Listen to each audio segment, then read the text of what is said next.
আজিৰ পৰা আৰম্ভ হ'ল 2025 ইংৰাজী বৰ্ষৰ বছৰৰ প্ৰথম দিনটোৰ পৰাই 5 দিনীয়া কাৰ্যসূচীৰে শুভাৰম্ভণি ঘটিল চানডুবি উৎসৱৰ।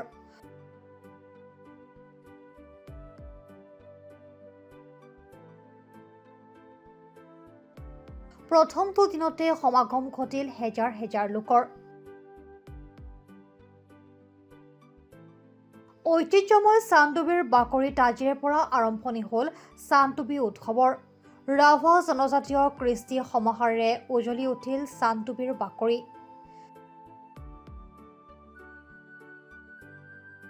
(2025) ইংৰাজী বৰ্ষৰ প্ৰথম দিনটোৰ পৰাই আৰম্ভণি ঘটিল চানডুবি উৎসৱৰ। ৰাভা জাতীয় কৃষ্টি সংস্কৃতিৰে উজ্বলি উঠিল চানডুবি। চৰকাৰৰ অৱহেলাৰ বাবে পৰ্যটনস্থলী হিচাপে চানডুবিৰ লগতে ইয়াৰ সমীপৱৰ্তী লোকে উন্নয়নৰ মুখ নেদেখাৰ বাবে চৰকাৰলৈ বাট নাচাই এনেদৰেই চানডুবিৰ বাকৰিত বিগত বছৰ ধৰি এনেদৰেই উদযাপিত হৈ আহিছে চানডুবি উৎসৱ।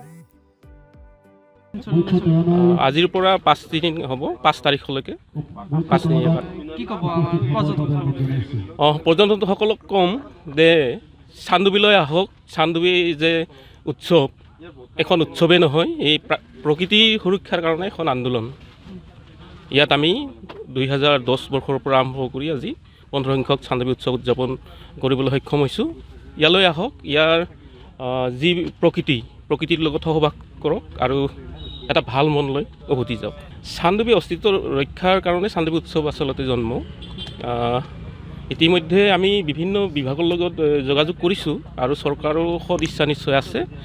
চানডুবিটো নিশ্চয় আমি ৰক্ষা কৰিব পাৰিম বুলি আমি ধাৰণা কৰিছোঁ। এইবেলিও 15 বাৰ্ষিক চানডুবি মহোৎসৱ আৰম্ভ হ'ল আজিৰে পৰা। টংকেশ্বৰ ৰাভা, বিধায়ক হেমাংগ ঠাকুৰীয়া, যুৱনেতা হিমাংশু শেখৰ বৈশ্যকে ধৰি কেইবাজনো বিশিষ্ট লোক উপস্থিত থাকিল। এই চানডুবি উৎসৱতে মুখপত্ৰ লকেয়া উন্মোচন কৰা হয়।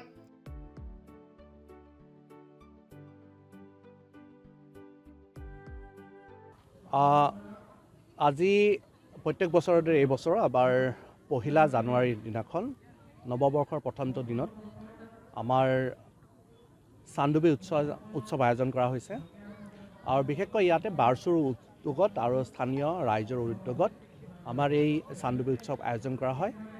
আৰু আমি সকলোৱে জ্ঞাত যে চানডুবি হ্ৰদটো আমাৰ ভূমিকম্পৰ ফলত বিশ্বৰ এনেকুৱা এটা হ্ৰদ, পৃথিৱীৰ কতো নাই একচুৱেলি বিশ্বত, যে ভূমিকম্পৰ পৰা সৃষ্টি হোৱা এটা হ্ৰদ এটা, আৰু এই হ্ৰদৰ পাৰতে আমাৰ এই চানডুবি উৎসৱ আয়োজন কৰা হয়।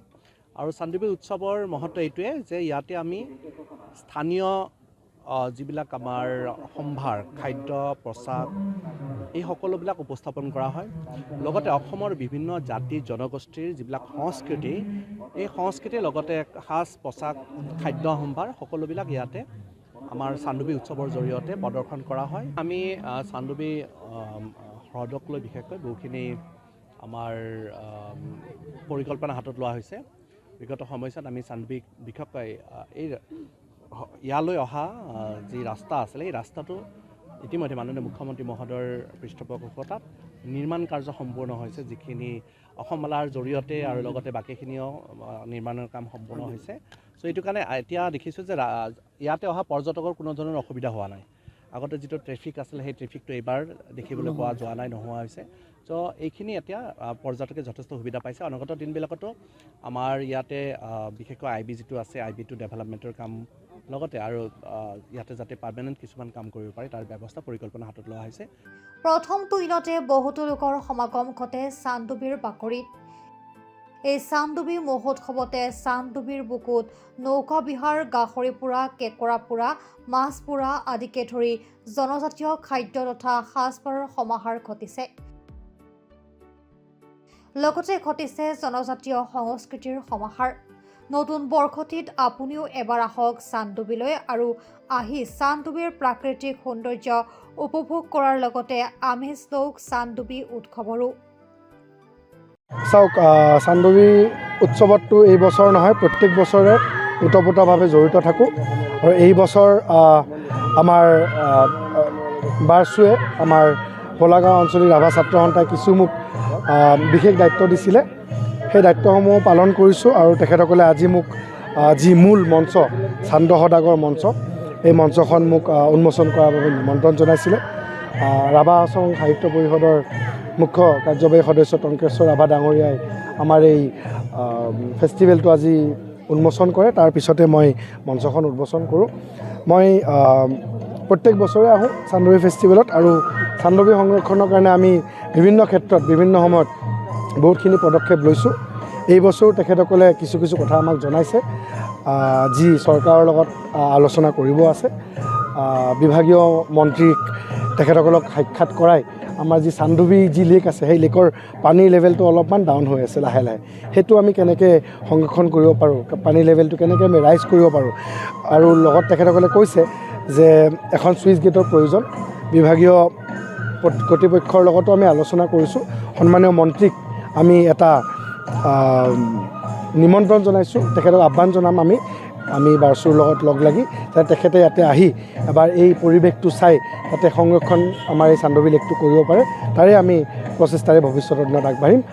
আচলতে কি, মই যোৱাকালি এটা প্ৰগ্ৰেমত ব্যস্ত আছিলোঁ আৰু মই প্ৰতি বছৰে এই চান্দুবিৰ মেলাত মই আহোঁৱেই, কিন্তু আজি বছৰৰ প্ৰথম দিন, গতিকে মই ক'ত যাম আৰু মই সেইকাৰণে মই প্লেনিং কৰিলোঁ মোৰ নিচে ঘৰৰ ওচৰতে।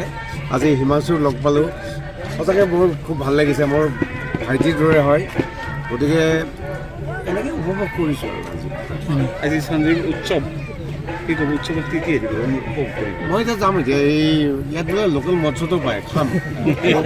নাই একো নাই বাৰু। আৰু কি খাব? মানে লোকেল এইবিলাক যে গাহৰি চাহৰি এইবিলাক পাই যে, এইবিলাক খাম।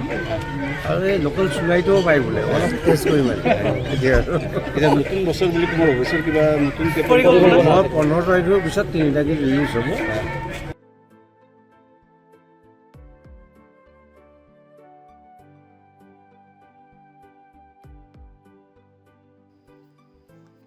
নিউজ ডেস্ক ৰিপৰ্ট, প্ৰাত টাইম ডিজিটেল।